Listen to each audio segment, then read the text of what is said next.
Alright, Revelation is a timeline. Saudara, tahun lalu saya pernah katakan begini. This is the easiest way to understand Revelation. Kitab Wahyu itu adalah rentang waktu atau garis waktu. There are 22 chapters in Revelation. Cara paling gampang mengertinya begini, ada 22 pasal di kitab Wahyu. And the simplest way to understand it is that this is chronological. Cara paling gampang, paling sederhana untuk memahaminya adalah kita memahaminya secara kronologis.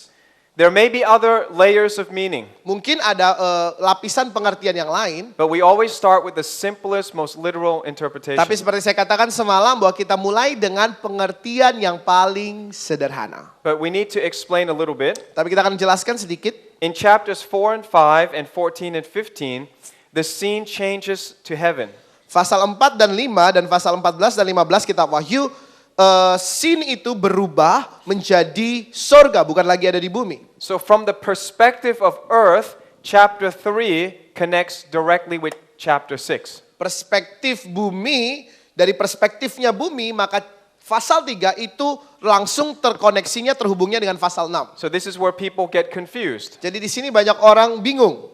They think, well, there might be rapture at chapter 4. Mereka pikir, oh mungkin akan ada terjadi rapture atau pengangkatan di pasal So 4. the church can't possibly be in chapter 6. Sehingga gereja tidak mungkin ada lagi di pasal 6. That is only an assumption. Saudara, itu hanya merupakan sebuah asumsi atau anggapan. Your assumption may be right, Asumsi sudah mungkin benar, but what if it's not? tapi bagaimana kalau nggak benar? Because chapter 3 and 6 are connected to each other from earth's perspective. Karena pasal 3 dan 6 dari perspektif bumi itu nyambung satu sama lain. Sometimes in a movie, the scene changes. Kadang-kadang kalau kita nonton film kan, scene-nya berubah, saudara. You see something happening somewhere else. Adegannya berubah. Tiba-tiba dari sini kita ngelihat kejadian yang terjadi di Then you tempat lain. come back to the first scene. Dan tiba-tiba kita balik lagi ke adegan yang pertama, adegan yang It's awal like tadi. you've taken a pause Seperti ada jeda sejenak to explain something else in the story. untuk menjelaskan sesuatu yang lain yang termasuk dalam cerita itu, kisah itu. But that doesn't stop the fact that 3 continues to 6. Tetapi hal itu tidak menghentikan kenyataan bahwa dari pasal 3 lanjutnya adalah pasal 6. There's also an explanation of future eternity in chapter 21 and 22. Juga ada penjelasan mengenai kekekalan di masa yang akan datang, pasal 21 dan 22. Alright, so I put little clouds there for you. Jadi di bagian itu saya taruh gambar awan, saudara ya. One more thing I want to explain. Satu hal lagi yang ingin saya jelaskan. Usually, the prophecy teachers will say that from chapter 6 until chapter 19 is the tribulation. Biasanya para pengajar tentang akhir zaman bilang dari pasal 6 sampai pasal 19 itu adalah masa aniaya. And the middle of the tribulation is 11 to 13. Dan tengah-tengah pertengahan masa aniaya itu 11 sampai 13. So if the tribulation is 7 years, all right, then the middle is 3.5 years into it, and then the end is 3.5 years later. Jadi kalau misalnya masa aniaya itu adalah 7 tahun, berarti 3,5 tahun sebelumnya masa aniaya dan kemudian 3,5 tahun setelah masa mid tribulation, maka masa aniaya besar. I think this is basically correct, Saudara, secara mendasar fakta ini benar, but it needs one adjustment. tapi perlu sedikit satu perubahan kecil. I do not believe Revelation chapter 6 and really a little bit of 7. I don't believe this is actually tribulation. Saudara, Wahyu pasal 6 dan sedikit dari Wahyu pasal 7, saya kurang yakin bahwa itu adalah sudah masuk masa aniaya. I can explain why, Saya bisa jelaskan mengapa, but I just need to give you a small explanation today. tapi saya hanya berikan sedikit penjelasan saja kepada Bapak Ibu Saudara hari ini. In chapter 6, we find the 7 seals of Revelation, Pasal 6 kita melihat ada 7 meterai, then the 7 trumpets, kemudian 7 sangkakala, and then the 7 bowls. kemudian 7 cawan. So events are described by easy to remember metaphors. Jadi kejadian ini dideskripsikan begitu mudahnya dengan cara apa? Dengan cara mengingat metafor-metafornya, contoh-contohnya. 7 seals, 7 trumpets, mid-tribulation, 7 bowls equals 22 events. 7 meterai, 7 sangkakala, pertengahan masa aniaya, mid tribulation, dan kemudian 7 cawan, 22 kejadian yang terjadi. 22 is the number of the Jews. 22 itu adalah angka Yahudi. The time of Joseph's trouble was 22 years. Masa kesukaran yang dialami Yusuf 22 tahun. From the time that he had his dream and was sold into slavery to the time when his dream was fulfilled was 22 years. Masa dari dia memiliki mimpinya, kemudian sampai dia dijual ke perbudakan, kemudian sampai ke sana 22 tahun. The time of Jacob's trouble was 22 Waktu years. kesukaran Yakub 22 tahun. Not 7 years. Bukan 7 tahun. He served for one wife 7 years.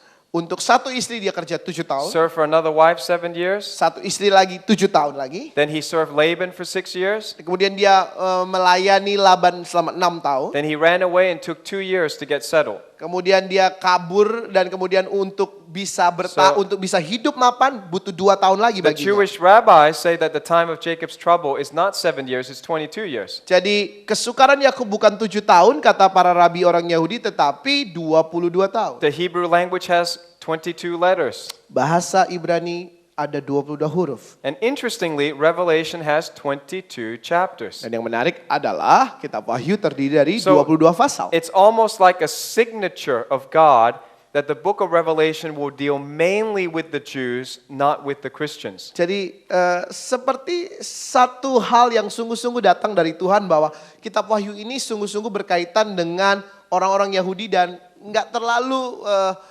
berbicara mengenai orang-orang Kristen. This might explain why it's so hard for many Christians to understand the book of Revelation, because it wasn't intended for us. Mungkin hal ini juga menjelaskan mengapa begitu sukarnya orang Kristen memahami kitab Wahyu.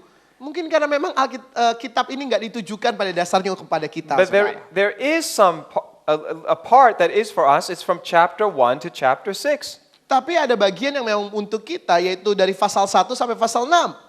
These chapters deal with the church age. Pasal-pasal ini berurusan dengan masa gereja yang ada. But afterwards it seems that we're gone, and then the tribulation starts and God deals with his people, the Jews. Dan setelah pasal 6, maka masa gereja berakhir, maka kemudian Tuhan mulai berurusan dengan umatnya orang Yahudi. You can call chapter 6 the minor tribulation. Saudara bisa sebut pasal 6 ini masa aniaya kecil, masa aniaya minor. Then standard tribulation.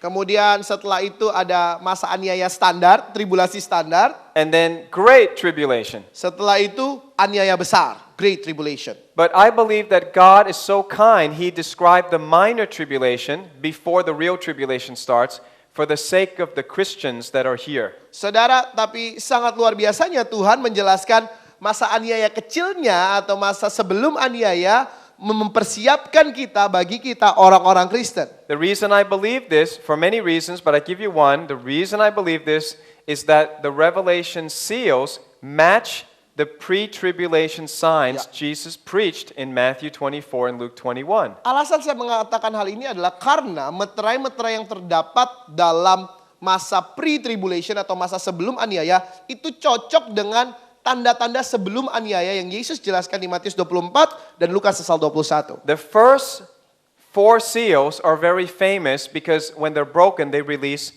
4 horsemen. 4 meterai yang pertama itu sangat terkenal. Kenapa? Karena ketika meterai ini dibuka, maka setiap meterai itu mereka menghasilkan penunggang kuda. The first sign in Matthew 24 and Luke 21 is a deceiver. Saudara, tanda pertama di Matius pasal 24 adalah bicara tentang penyesat. The white horse is a deceiver. Dan penunggang kuda putih itu adalah penyesat. He might not be the Antichrist. Mungkin dia bukan antikrisnya. He's just a deceiver. Dia hanya seorang penyesat.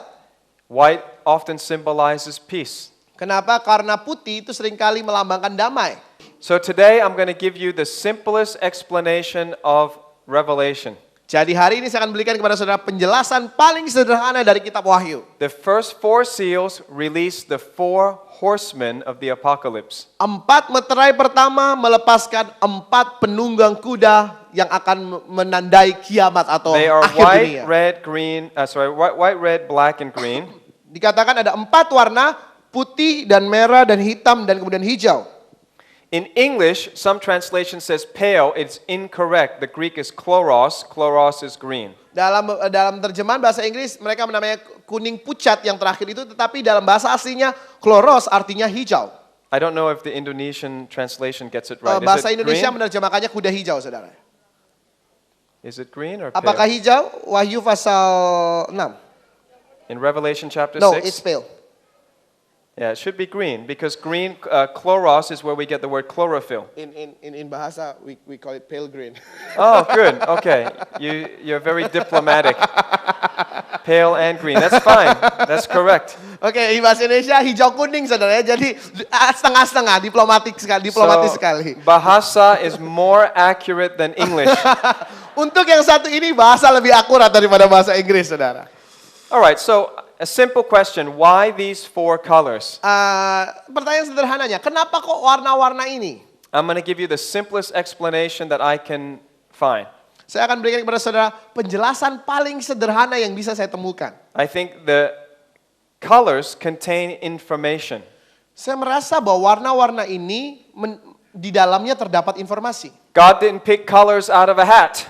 Tuhan nggak sekedar ada topi, kemudian Tuhan aduk-aduk, ambil warna, oh muncul warna putih. Gitu, God saudara, must have a reason for picking these four colors. Saudara, saya percaya Tuhan punya alasan tertentu kenapa Tuhan pilih warna-warna ini. And usually the answer is so obvious. Dan jawabannya biasanya sangat jelas. In chapter 6 verse 8, and power was given to them over a fourth of the earth to kill with sword, with hunger, and with death. Wahyu 6 ayat 8, dan kepada mereka diberikan kuasa atas seperempat dari bumi untuk membunuh dengan pedang, dengan kelaparan dan sampar, dengan binatang-binatang buas di bumi.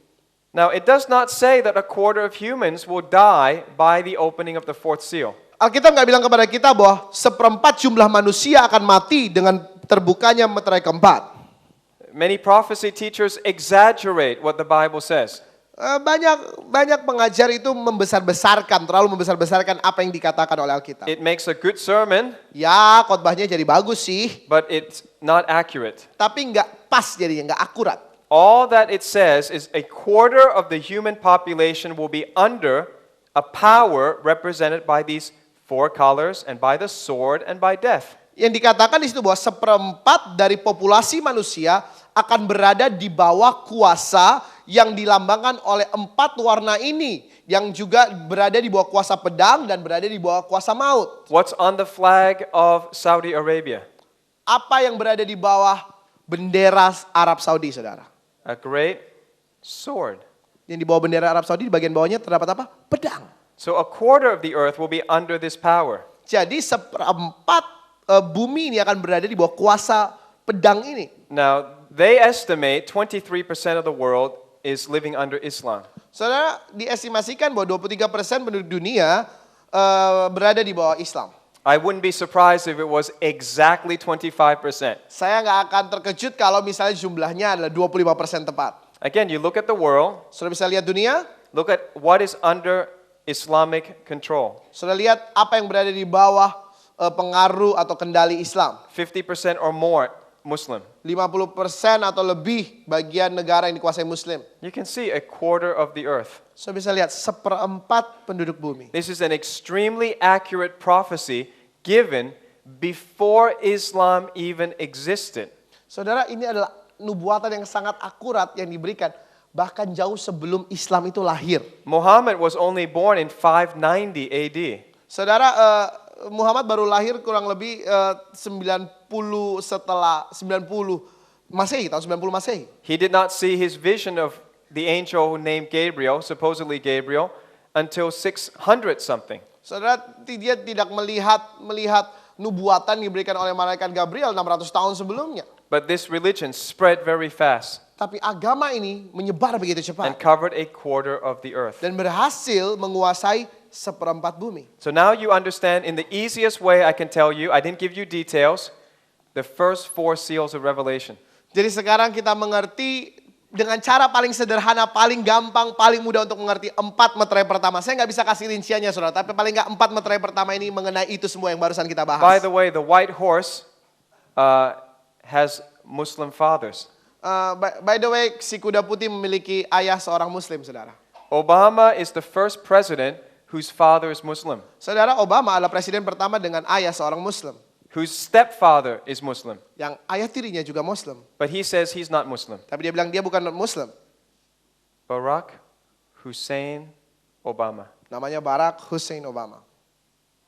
How many of you name your son Hussein in this room? Ada yang nama anaknya Hussein di sini, saudara? Hussein is a Christian name? Apakah Hussein nama orang Kristen?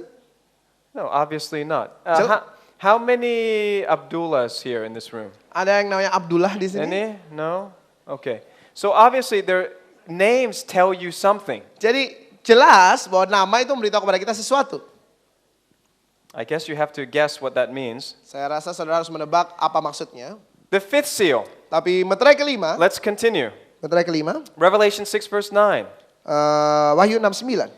When the Lamb broke the fifth seal, I saw under the altar the souls of all who had been martyred for the word of God and for being faithful in their testimony. Ketika anak domba itu membuka meterai kelima, aku melihat di bawah mesbah jiwa-jiwa mereka yang telah dibunuh oleh karena firman Allah dan oleh karena kesaksian yang mereka miliki. So when the fifth seal opens, it's very clear. It's not a mystery. Don't be afraid of the book of Revelation. It's very clear what happens. Saudara, jadi ketika meterai kelima itu dibuka, sangat jelas apa yang terjadi.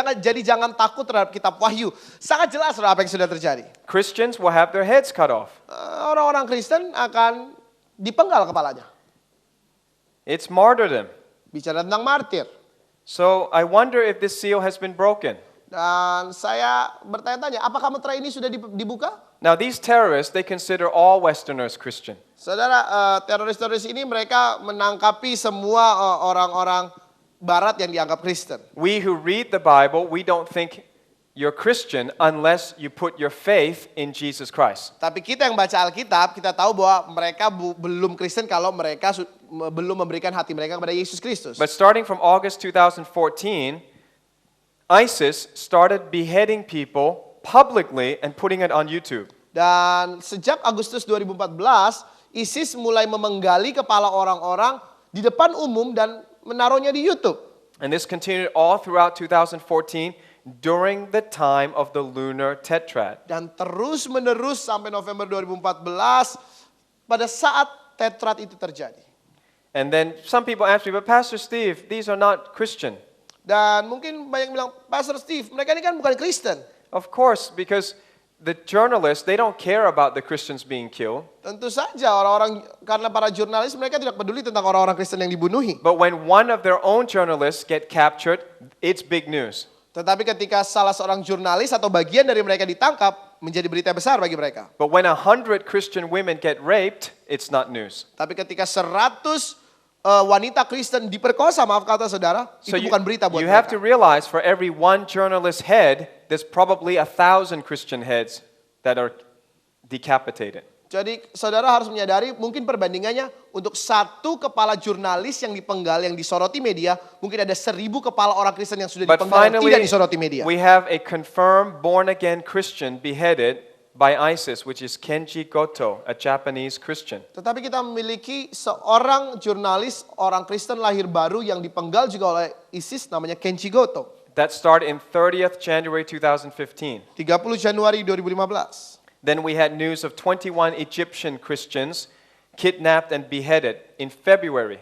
Kemudian bulan Februari juga ada 21 orang Mesir Kristen Koptik yang juga dipenggal. And just before they died, they called upon the name of Jesus. You could hear it in the video. Dan sebelum mereka meninggal, mereka menyebut nama Yesus. Saudara bisa dengar itu di videonya. Remember, whatever trouble you're in, if the last thing you do is call on the name of Jesus, He will save you. Saudara, apapun masalah yang saudara hadapi, kalau hal terakhir yang saudara katakan adalah Yesus, maka Dia akan menyelamatkan setiap Whoever saudara. calls on the name of the Lord shall be saved. Karena Alkitab katakan, barang siapa berseru kepada nama Tuhan, mereka akan diselamatkan.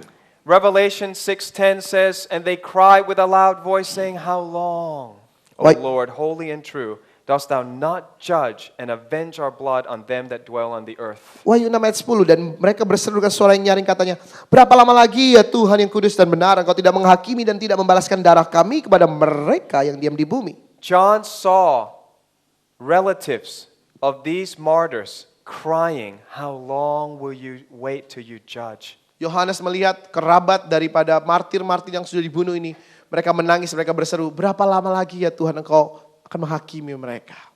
And an answer was given to them, and white robes were given unto every one of them, and it was said unto them that they should rest yet for a little season, until their fellow servants also and their brethren that should be killed as they were should be fulfilled. Dan kepada mereka masing-masing diberikan selai jubah putih, Wahyu 6 ayat 11. Dan kepada mereka dikatakan bahwa mereka harus beristirahat sedikit waktu lagi hingga genap jumlah kawan-kawan pelayan dan saudara-saudara mereka yang akan dibunuh sama seperti mereka. I believe when Christians are killed for their faith, the angels come and escort them. Saudara, saya percaya ketika orang Kristen dibunuh oleh karena iman mereka, maka malaikat Tuhan sendiri datang dan kemudian yang mengantar mereka ke That surga. these who die for their faith have the greatest, most honorable welcome in heaven. Ketika seorang mati oleh karena imannya, maka dia akan mendapatkan sambutan paling besar di sorga. Now we come to the sixth seal. Materai ke-6. This one is so big. Materai ini begitu besar. I believe we're in the middle of it. Saya percaya kita sudah di tengah-tengahnya. I could be wrong, Saya mungkin bisa salah, but it's looking very good. It looks like everything is aligning tapi properly. kelihatannya emang cocok kalau kita lagi ada di tengah-tengah materai ke-6 ini. So I'm not dogmatic. Jadi saya bukan orang yang sangat dogmatis, saudara. You have to study the Bible for yourself. Engkau harus mempelajari Alkitab You, sendiri. you need to pray and ask the Holy Spirit. Engkau harus berdoa, tanya sama Roh Kudus. But here are the events in the sixth seal. Tapi ini adalah kejadian yang terjadi di materai ke-6. In order, I looked when he had opened the sixth seal, behold, there was a great earthquake. Dan ketika materai ke-6 dibuka, sungguhnya terjadilah gempa bumi yang dahsyat. There's nothing to interpret. Nggak ada yang perlu ditafsirin dari kata-kata ini. Any child can read Revelation and understand. Setiap anak kecil bisa baca ayat ini kemudian ngerti, oh bakal ada gempa bumi tuh. Next, the sun became black as sackcloth of hair, and the moon became like blood. Dan kemudian yang kedua, yang berikutnya adalah matahari menjadi hitam bagaikan karung rambut dan bulan menjadi merah seluruhnya bagaikan darah. Nothing to interpret. Solar eclipse, lunar eclipse. Nggak perlu ditafsirin aneh-aneh, saudara. Bicara gerhana matahari, bicara gerhana bulan. Then the stars of heaven fell to the earth as a fig tree drops its late figs when it is shaken by a mighty wind. Bintang-bintang di langit berjatuhan ke atas bumi bagaikan pohon ara menggugurkan buah-buahnya yang mentah apabila ia digoncang angin yang kencang. Third event, falling stars. Yang ketiga, kejadian ketiga adalah bintang jatuh. The modern word is meteorites. Kata-kata dalam dunia modern kita adalah meteor jatuh. Nothing to interpret. Nggak perlu ditafsirkan aneh-aneh. Only if you don't believe that the Bible is simple and literal, then you have to come up with something else. Kecuali saudara nggak percaya bahwa Alkitab ini dapat dipahami secara sederhana, maka saudara mungkin berusaha untuk menafsirkannya aneh-aneh. But God does not use words differently from the way we use words. Tapi Tuhan tidak memakai kata-kata yang berbeda dengan cara kita memakai kata-kata. He's not trying to confuse us. Tuhan tidak berusaha untuk membuat kita bingung. He's trying to help us. Tapi Tuhan berusaha menolong kita. Amen? Amin. So then we just have to see, are these events in order? Jadi kita coba lihat bagaimana kejadian-kejadian ini berlanjut atau berlangsung. First, a megaquake. Pertama, disebut gempa bumi dahsyat. Well, we know for sure earthquakes are increasing in frequency and intensity. Saudara, gempa bumi itu semakin bertambah-tambah frekuensinya dan intensitasnya. We know that in 2010, there was the second most fatal earthquake in human history happened in Haiti. 2010 ada gempa bumi nomor 2 paling mematikan dalam sejarah umat manusia. By death count, 300,000 people died in one day. Saudara, dalam satu hari gempa bumi itu terjadi, ada 316.000 jiwa yang mati. Only other worse, more fatal earthquake happened in China about 500 years ago. Saudara, gempa bumi yang paling mematikan itu lebih dari 500 tahun yang lalu terjadinya di Cina. So is this the megaquake? Saudara, apakah ini yang dimaksud dengan gempa bumi yang dahsyat? Maybe. Mungkin. But if we move in time, in March 11, 2011, we had a 9.0 Japanese earthquake and tsunami. Tapi kalau kita bergerak ke 11 Maret 2011, di Jepang terjadi gempa bumi sebesar 9,0 skala Richter. More than 15,000 people died. Lebih dari 15.000 orang meninggal. And the scenes were surreal. It's almost worse than a movie. Dan pemandangannya setelah itu terjadi, saudara, sangat-sangat tidak nyata. Bahkan lebih buruk daripada apa yang bisa kita lihat di film. Now, 9.0 might be the strongest earthquake ever recorded. 9 skala Richter mungkin adalah merupakan gempa bumi dengan skala terbesar yang pernah So, tercatat. could this be the megaquake? Bisakah ini adalah gempa bumi yang dimaksud dengan gempa bumi yang dahsyat? Pretty unusual. Nggak biasa, saudara. It doesn't happen every day. Nggak terjadi setiap hari. And the Bible says at the sixth seal, a megaquake. Dan Alkitab katakan bahwa pada saat meterai ke-6 dibuka akan ada gempa bumi dahsyat. Have you ever seen planes and cars and boats all floating together? Pernahkah saudara melihat pesawat, kapal, mobil sama-sama mengambang? This is the airport. Saudara, ini di airport di sana. Well, what about the Nepalese earthquake? Bagaimana dengan gempa bumi Nepal? This happened in April 2015. Baru terjadi berapa bulan lalu? April 2015. Not as big, Nggak sebesar gempa bumi Jepang. not as fatal, Nggak sefatal, tidak semematikan gempa bumi itu. but very significant. Tapi cukup signifikan. Because God said He will shake the mountains, and Mount Everest, there's no other mountain higher than Mount Everest. Karena Tuhan katakan dia akan menggoncangkan gunung dan gunung Everest, nggak ada rasanya gunung yang lebih tinggi daripada Everest, saudara. So whichever one you take, or maybe there's another one to come, we definitely have excellent candidates for the fulfillment of this prophecy. Saudara, jadi manapun yang saudara mau lihat sebagai gempa bumi yang dahsyat atau yang akan terjadi pun, kita punya kandidat-kandidat untuk memastikan bahwa ternyata meterai ke-6 gempa bumi yang dahsyat itu sudah ada. Next, the sun turns dark, and it's especially significant when it happens on a holy day. Yang berikutnya adalah matahari menjadi hitam, akan menjadi sangat signifikan ketika matahari itu berubah atau gerhana matahari terjadi di hari rayanya Tuhan. This year, twice the sun turns dark on the religious new year and the civil new year on the Hebrew calendar. Dan tahun ini 2 kali gerhana matahari akan terjadi. Yang pertama di tahun baru bagi agama, para pemimpin agama Yahudi. Dan yang kedua tahun baru bagi masyarakat Yahudi. And the next one that's coming, it will be on the 13th of September, which is the last day of the Shemitah or sabbatical year. Dan gerhana matahari berikutnya akan terjadi pada tanggal 13 September 2015 yang merupakan hari terakhir dari tahun Shemitah atau tahun Sabat. Then we had 4 blood moons on Passover, Sukkot, Passover, Sukkot. Dan kemudian setelah itu ada bulan berdarah, dikatakan kita sudah tahu bahwa terjadi 4 kali bulan berdarah yang terjadi di 4 hari raya berturut-turut, saudara. Paskah Sukkot, Paskah Sukkot. And the last one is coming on the 28th of September 2015. Dan yang terakhir dari Tetrat ini akan terjadi pada tanggal 28 September 2015. So, in terms of order of events, everything looking exactly like the Bible says. Saudara, jadi dari urutan-urutan kejadiannya, maka segala sesuatu tepat seperti yang Alkitab katakan. What else? Apalagi? Well, we compare the Bible with the Bible. Kita bandingkan ayat dengan ayat di Alkitab. Revelation 6 says there'll be falling stars. Wahyu 6 bilang akan ada bintang jatuh. Luke 21 says this. Lukas 21 bilang gini, There will be great earthquakes in various places. akan terjadi gempa bumi di berbagai tempat. So not just one place. Saudara, jadi bukan hanya satu tempat. Haiti, Haiti, Japan, Jepang, Nepal, Nepal, various places. berbagai tempat. And how could you know this without television and internet? Dan bagaimana mungkin orang bisa nulis kayak gini, nggak ada televisi waktu itu, belum ada internet waktu itu. 2,000 years ago, if there's an earthquake in Japan, nobody in Palestine would know. 2000 tahun lalu ada gempa bumi terjadi di Jepang, nggak akan ada orang di Palestina yang tahu, saudara. The very fact that we can observe it is a fulfillment of prophecy. Fakta di mana kita bisa mengetahui hal ini, itu sebenarnya adalah penggenapan daripada nubuatan. What else? Famines. Apalagi kelaparan. That's a biblical word for economic recession. Kelaparan itu seringkali merupakan kata-kata yang digunakan di Alkitab untuk menggambarkan resesi Pestilences. ekonomi. Kemudian wabah, penyakit That means sampar. diseases like MERS, the Middle Eastern retrovirus disease. Saudara, mungkin penyakit seperti MERS. What penyakit else? yang terjadi di Timur Tengah. There will Apalagi? be fearful sights and great signs from heaven. Dan dikatakan begini, akan terjadi tanda-tanda yang mengerikan, tanda-tanda yang besar dari langit. You say, what kind of great sign? Mungkin saudara katakan, tanda seperti apa yang besar? You say, I haven't seen any signs. Kami belum pernah melihat tanda yang besar dari langit. You forgot. Saudara lupa, How about this? bagaimana dengan ini?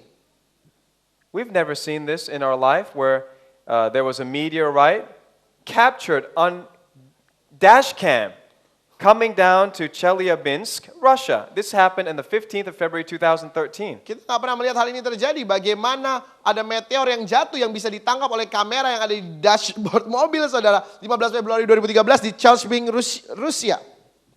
4,000 buildings were damaged. 4.000 gedung hancur, 1,200 people were injured. 1.200 orang cedera. And this thing just landed in a lake. Dan padahal meteor ini jatuhnya di dalam danau. Imagine if this actually landed in downtown Jakarta. Bayangin kalau meteor ini jatuhnya pusat kota Jakarta, saudara. It's the mercy of God. ini belas kasihan Tuhan He buat says, I'm kita. sending warning. Dia cuma kirim peringatan buat kita. God just pushed it into Siberia. It's Tuhan not Siberia really, but a remote part of Russia. Tuhan cuma sentil meteor itu biar jatuh di daerah terpencil di Rusia. That's Saudara. called a warning shot. Itu cuma disebut sebagai kejutan peringatan. Lands in a lake. Mendaratnya di danau. How did people get hurt? Bagaimana orang-orang bisa cedera kalau mendaratnya di danau, menghantamnya danau? It was just the boom of that meteorite that shattered buildings and injured people. Tahukah saudara bahwa efek dari hantaman, efek dari dentuman, dari benturan itu yang kemudian menghancurkan gedung-gedung yang ada di daerah sekitar danau itu dan mencederai orang-orang. 0 people died. Jumlah orang yang tewas 0. How many people say, thank you Jesus for your mercy? Tapi berapa banyak orang yang bilang, Tuhan terima kasih Yesus untuk belas God kasihan. protected us again, He's so good. Tuhan melindungi kita lagi, oh dia begitu baik. Nobody said that. Enggak ada yang bilang gitu. But you know what will happen when the meteorite lands in London? Tapi tahukah saudara apa yang akan terjadi ketika meteor mendarat di pusat Where kota was London? God? Di pusat kota London, saudara apa yang terjadi? Why did God do this? Semua orang bilang, mana Tuhan? Kenapa Tuhan izinkan ini terjadi? Kenapa God- Tuhan lakukan ini? God didn't do it. Bukan Tuhan yang lakukan. Meteorites come down every day. Meteor berjatuhan setiap hari. He's protecting us every day. Tuhan selalu melindungi kita setiap hari. But when the people reject Him, Tapi ketika orang-orang mulai menolak Tuhan, He withdraws His presence. maka hadirat Tuhan akan diangkat. He's a gentleman. Tuhan itu gentleman, saudara. You don't want Him, He leaves. Kalau kita nggak mau dia ada di sekitar kita, maka dia akan You want beranjak. homosexual marriage? He says, okay, do your own way. Kalau engkau menginginkan pernikahan homoseksual, Tuhan bilang ya udahlah, lakukan caramu lah. You don't want to worship my Son, the Savior? Have your own way. Engkau tidak ingin menyembah anakku sang juru selamat, ya udah lakukan caramu lah. God doesn't have to send the devil's here.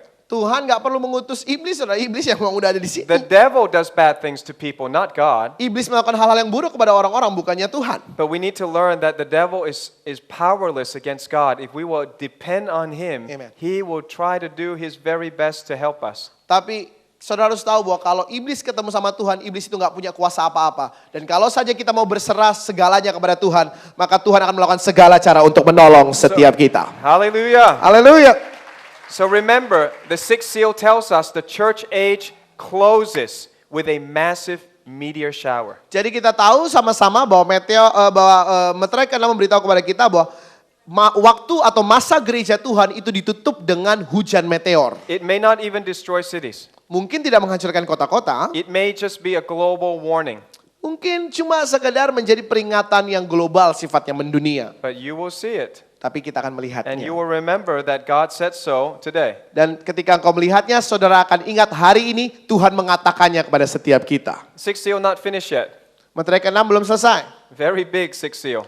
Meterai ke-6 ini cukup besar, saudara. John says, after these things I looked and behold a great multitude which no one could number, of all nations, tribes, peoples, and tongues standing before the throne and before the Lamb, clothed with white robes and palm branches in their hands. Wahyu 7 ayat 9, kemudian pada itu aku melihat sungguhnya suatu kumpulan besar orang banyak yang tidak dapat terhitung banyaknya. Segala bangsa, suku, kaum, dan bahasa berdiri di hadapan tahta dan di hadapan anak domba memakai jubah putih dan memegang daun-daun palem di tangan mereka. In verse 10 of chapter 7, and they cried with a loud voice saying, salvation belongs to our God who sits on the throne and to the Lamb. Ayat 10 Wahyu pasal 7, dengan suara nyaring mereka berseru, keselamatan bagi Allah kami yang duduk di atas tahta dan bagi anak domba. So we're still in the sixth seal. Jadi kita masih ada di meterai ke-6, Earthquake, gempa bumi, solar eclipse, gerhana matahari, lunar eclipse, gerhana bulan, meteor shower, hujan meteor. and then suddenly Dan the scene changes to heaven. Tiba-tiba adegannya berubah jadi sorga. I wonder what that means.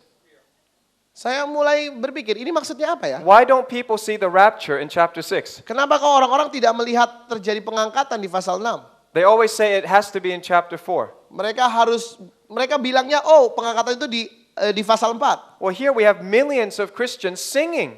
Tapi kita bisa lihat di Wahyu pasal 7, jutaan orang Kristen menyanyi. They're up in heaven. Dan mereka ada di sorga. How did they get there? Bagaimana mereka bisa sampai ke The sorga? book of Revelation isn't over yet. Kitab Wahyu belum selesai. We still have many more chapters to go. Masih banyak pasal yang harus kita lewati. But there is a group of people, multitudes, that are suddenly before the throne of God. Tapi Alkitab katakan ada kumpulan besar, banyak orang yang tiba-tiba ada di hadapan tahta Allah. How did they get there? Bagaimana kita bisa sampai di situ? Look at what another scripture says. Saudara lihat ayat yang berikutnya 1 mengatakan, Thessalonians 4 verse 16. ayat yang lain mengatakan begini, 1 Tesalonika pasal 4. And the Lord himself will descend from heaven with a shout and with the voice of an archangel and with the trumpet of God. There's the Feast of Trumpets. And the dead in Christ will rise first. Dikatakan ayat 16 1 Tesalonika 4, sebab pada waktu tanda diberi, yaitu pada waktu penghulu malaikat berseru dan sangkakala Allah berbunyi, berbicara tentang hari raya peniupan sangkakala, hari raya peniupan seruni, maka Tuhan sendiri akan turun dari sorga dan mereka yang mati dalam Kristus akan lebih dahulu bangkit.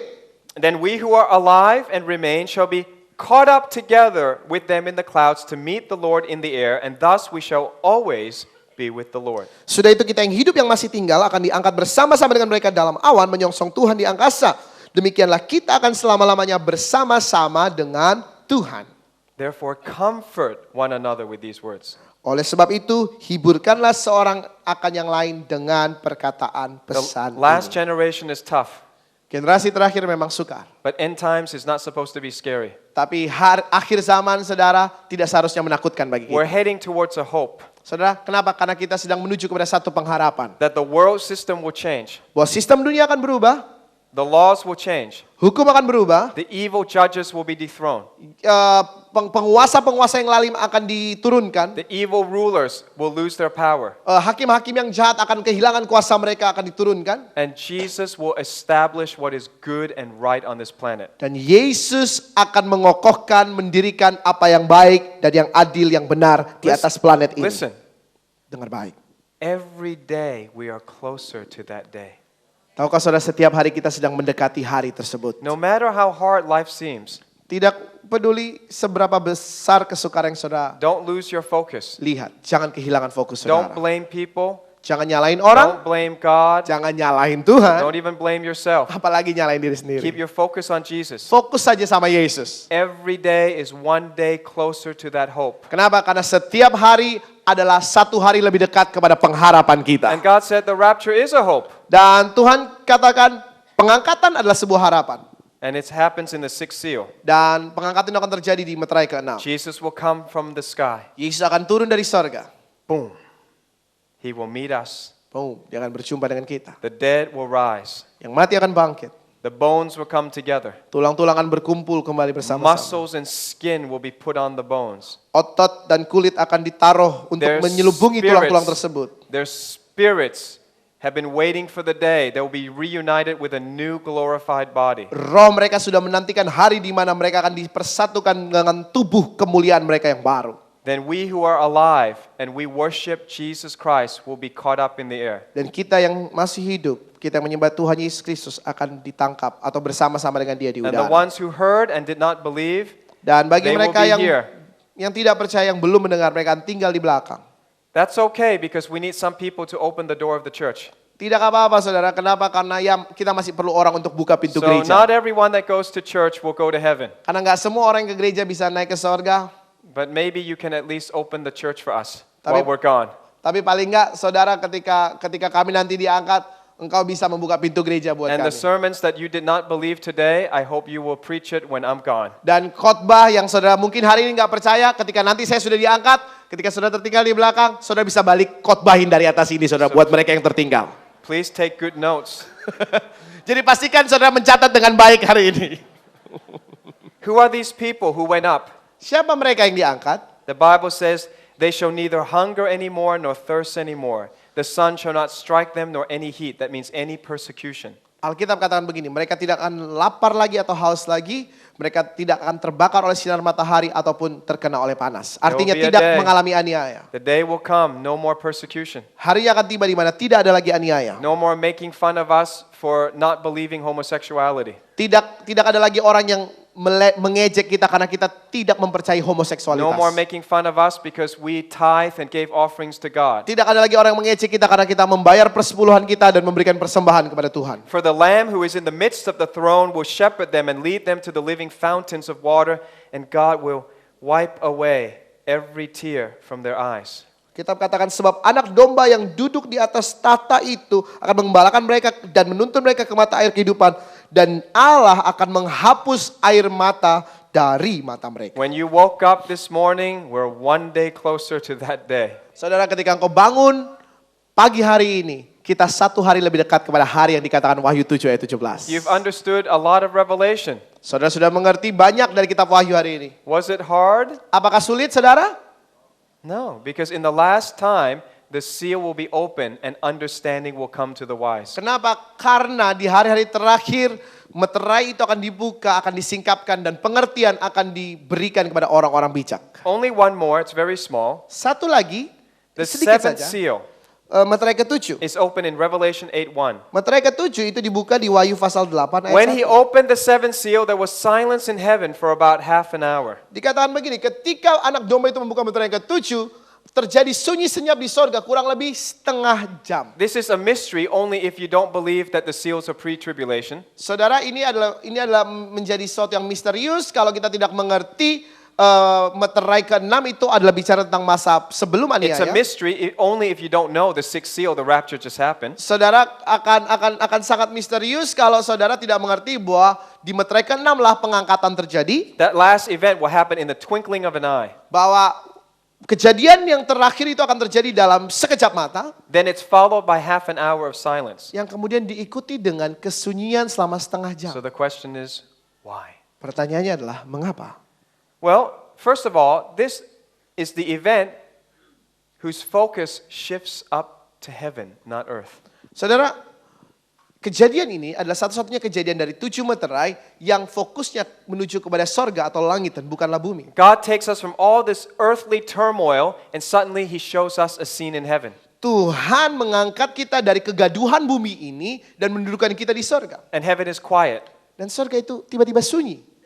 I can think of 2 reasons why heaven would be quiet. Saya bisa bayangin atau memikirkan 2 alasan mengapa sorga menjadi sunyi. Either all the Old Testament saints left heaven to be reunited with their physical body at the rapture, Kemungkinan pertama adalah semua orang-orang kudus yang ada di perjanjian lama yang ada di surga, mereka meninggalkan surga untuk disatukan kembali dengan tubuh mereka. so think for a moment, heaven is empty. Everyone's left to go get the resurrection body. Saudara bayangin saudara, untuk beberapa waktu surga itu tiba-tiba kosong. Kenapa? Karena semua orang pada pergi untuk ngambil tubuh kebangkitan mereka. Or all the saints with the resurrection body have come to heaven Atau semua orang kudus dengan tubuh kebangkitan sudah sampai di sorga, and their jubilation is interrupted by the fact that the seventh seal is open and they realize all their loved ones and friends are on earth and they're about to go through the greatest tribulation in the world. dan tiba-tiba semua perayaan mereka itu dihentikan oleh dibukanya meterai ke-7 dan mereka menyadari bahwa kerabat mereka, saudara-saudara mereka, orang-orang yang mereka kasih yang masih tinggal di bumi akan mengalami aniaya besar. The next verse says, I saw the 7 angels who stand before God and to them were given 7 Ayat trumpets. kedua, Wahyu pasal 8 mengatakan kepada kita, dan aku melihat 7 malaikat yang berdiri di hadapan Allah dan kepada mereka diberikan 7 sangkakala. Don't confuse, these trumpets in Revelation do not refer to the last trump that Paul talks about in 1 Corinthians 15. Saudara jangan bingung saudara bahwa sangkakala yang ada di sini nggak ada hubungannya dengan sangkakala yang diutarakan oleh Paulus di 1 Tesalonika In pasal 1 4. Corinthians 15, Paul was Sa- referring to the Feast of Trumpets. 1 Korintus pasal 15,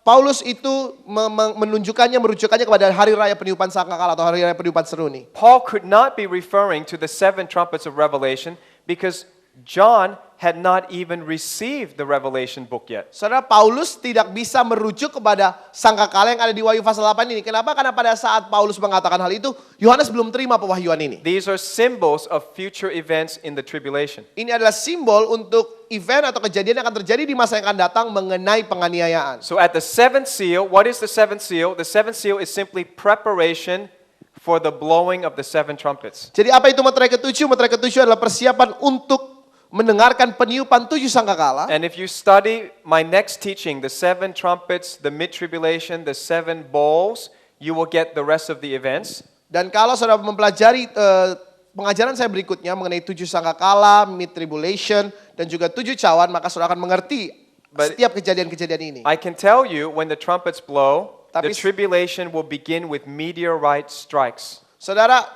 tapi saya akan beritahu kepada saudara, ketika sangkakala pertama itu dibunyikan, maka masa aniaya itu akan dimulai dengan hujan meteor yang And the Bible is very specific. The first strike is on land, Hujan meteor yang menghantam pertama-tama itu daratan. and a third of the earth is destroyed. Dan dikatakan begini, sepertiga bumi dihancurkan. Open a map. Saudara buka peta, A third of the earth is North and South America. sepertiga bumi itu adalah Amerika Utara, Amerika Selatan. That's the simplest explanation. Saudara, itu adalah penjelasan simbolik. Next, the meteor strikes ocean. Penjelasan paling sederhana, saudara. Dan kemudian Alkitab katakan meteor akan menghantam lautan, samudra. This will destroy a third of the ships. Dan akan menghancurkan sepertiga dari jumlah kapal yang ada. And sea animals. Dan juga sepertiga dari dan jumlah binatang laut yang ada. Maybe there will be tsunamis all over different coastlines. Mungkin akan terjadi tsunami di seluruh pesisir-pesisir pantai yang berbeda. People say, are we in tribulation? Orang-orang tanya, apakah kita ada di masa tribulasi atau masa aniaya? We're not in the tribulation. Kita nggak ada di dalam masa aniaya yang itu. When the tribulation starts, Jesus says it will be a time of suffering like no one has ever seen before. Ketika masa aniaya yang sesungguhnya itu mulai, Yesus katakan begini, masa aniaya itu akan menjadi masa aniaya yang tidak pernah dilihat oleh orang sebelumnya. But we are in minor tribulation. Tapi kita ada di masa itu tadi, saudara. Masa aniaya kecil atau sebelum aniaya sesungguhnya. We're in the suffering just before the tribulation Kita ada starts. di masa aniaya sebelum masa aniaya yang sesungguhnya itu terjadi. What happens after that? Apa yang terjadi setelah itu?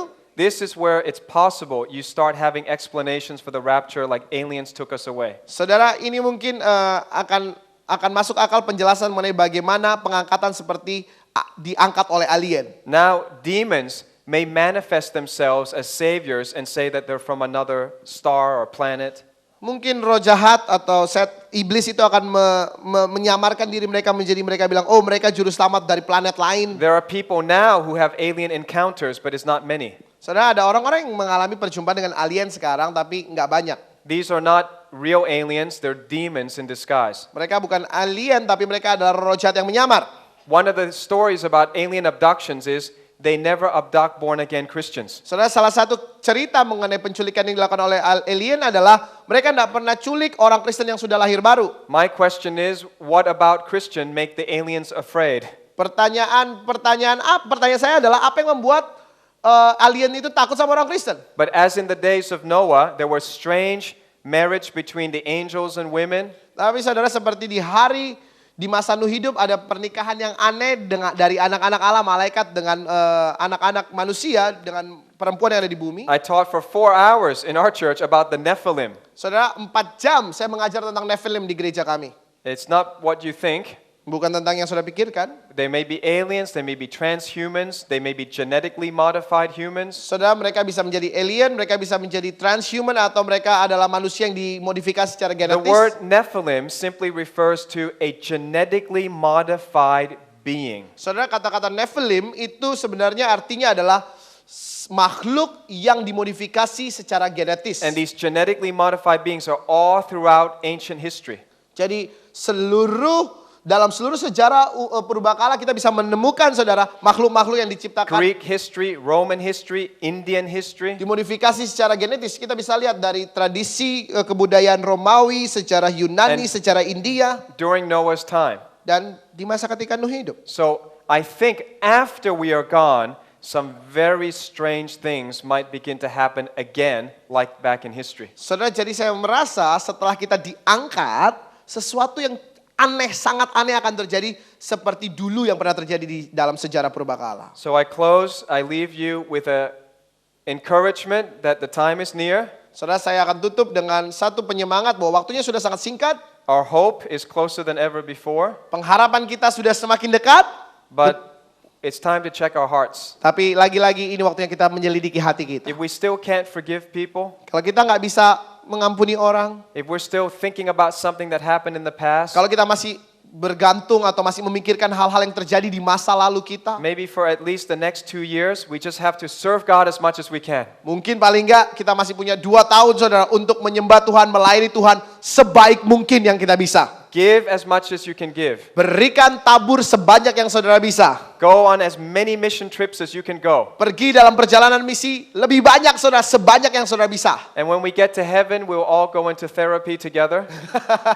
Dan ketika kita sampai di surga, kita akan diterapi nanti sama-sama. God will have a very big couch for us, and big angels will listen to all our complaints. Saudara, Tuhan akan menyediakan sofa yang besar buat kita, dan kemudian akan ada malaikat yang besar yang Tuhan sediakan untuk mendengarkan semua komplainan kita, gerutuan kita, curhatan kita.